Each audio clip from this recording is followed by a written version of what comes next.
Hey everybody, Nick Espinoza, your chief security fanatic here, and today we are talking about the collapse of society because it's set to happen around 2040 according to a 1972 study by MIT. Some new information has come to light that reinforces it, and this is, I think, interesting and a little terrifying. And here's what's going on. This is coming from Motherboard by Vice. Now, in 1972, a team of MIT scientists got together to study the risks of civilizational collapse. Their systems dynamics model was published by the Club of Rome, and it identified impending, quote, limits to growth, or LTG, that meant industrial civilization was on track to collapse sometime within the 21st century, the century we live in, due to overexploitation of planetary resources. Now, this controversial MIT analysis generated a lot of debate back in the day. It was widely derided at the time in the early 70s by pundits who misrepresented its findings and methods. But the analysis has now received stunning vindication from a study written by a senior director at a professional services giant, KPMG, who is one of the big four accounting firms measured by global revenue. Now, her report does not reflect basically the platform or belief system of KPMG. These are her words and analysis as well. But it is actually really interesting, and I'd love to hear your thoughts on this. Now, a study was published in the Yale Journal of Industrial Ecology in November of last year, and it's also available on KPMG's website. It concludes that the current business as usual trajectory of global civilization is heading towards the terminal decline of economic growth within the coming decade, and at worst could trigger societal collapse around 2040. Now, this study represents the first time that a top analyst working within a mainstream global corporate entity has taken the limits to growth model seriously. Its author, Gaia Harrington, is a sustainability and dynamic systems analyst lead at KPMG here in the United States. However, she decided to undertake the research as a personal project to understand how well the MIT model stood up to basically time. Now, Harrington's analysis examines data across 10 key variables: population, fertility rates, mortality rates, industrial output, food production, services, non-renewable resources, persistent pollution, human welfare, and ecological footprint. She found that the latest data most closely aligns with two particular scenarios coming out of that MIT study: BAU2, known as Business as Usual, version 2, and CT, Comprehensive Technology. Now, here's what this is.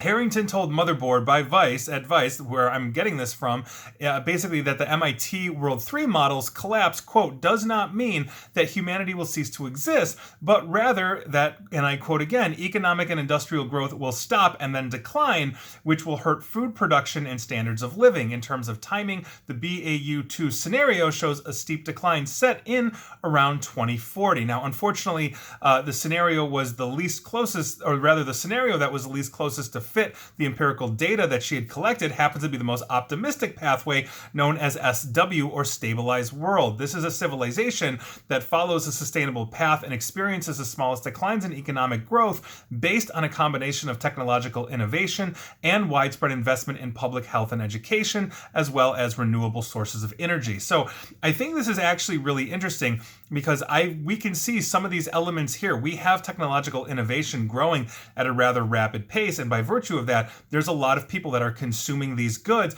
and obviously spending money on it, not really building up that, those savings and all of that. In fact, another recent study I just read that said a good chunk of millennials, that generation that are making 100,000 plus, are actually living paycheck to paycheck because of the lifestyle that we have. Is that sustainable in the long term? You look back at the silent generation that went through the Depression, and they basically treat nickels like manhole covers. They saved and then basically turned that over to the next generation, the boomers, and then turned it over to that generation, Gen X, which then turns it over to millennials, and on and on and on. And so by virtue of that, we have diminishing returns and capacities there, which is a tangent to the actual report that I am talking about here. And I think that this is something that's really interesting here. We can see that we have a political wedge. I've written on that. I've talked about that. I've spoken about that and all that kind of stuff. But when we were talking about sustainable economic growth, that is a different animal altogether, because obviously it relies on well-functioning society, those whose governments aren't simply trying to impede progress in some way, shape, or form.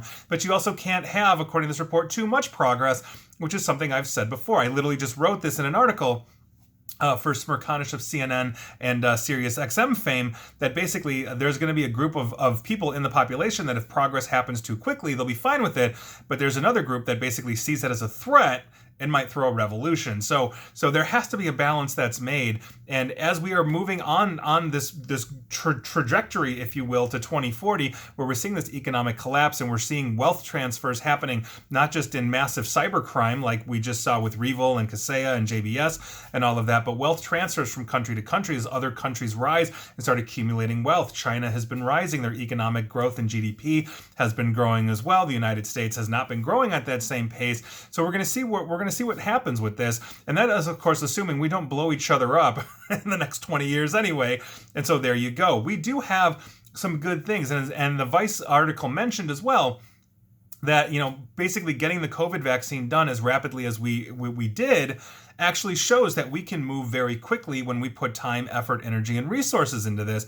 And a lot of people were saying, well, how could you condense a vaccine development with that when these things take years? And it's because instead of following A, B, C, D, E, and F or whatever, they did A, B, C, D together at the same time simultaneously so that they could more rapidly get to the trials and start those quicker so that they were able to shorten those kinds of time lengths. It's kind of innovative, and we're going to see what happens overall in the growth model. And please, I do not want to hear complaints about the vaccine, good, bad, or ugly on all of this. That is not the point of this. That is simply an example for this. I'd like to stick to this topic. So, do you think MIT was right in 1972? Do you think Gaia Harrington of KPMG is right in 2020? And by 2024, we may see a societal collapse based on everything I just mentioned. I'd love to hear your thoughts, and that is your interesting news of the day. And please like, share, follow me here on Facebook and Twitter at NickAESP. That is aiding apparently in the collapse of society. And please feel free to follow me on YouTube as well, also aiding us in the collapse of society. And as always, stay safe, stay online, and please stay private.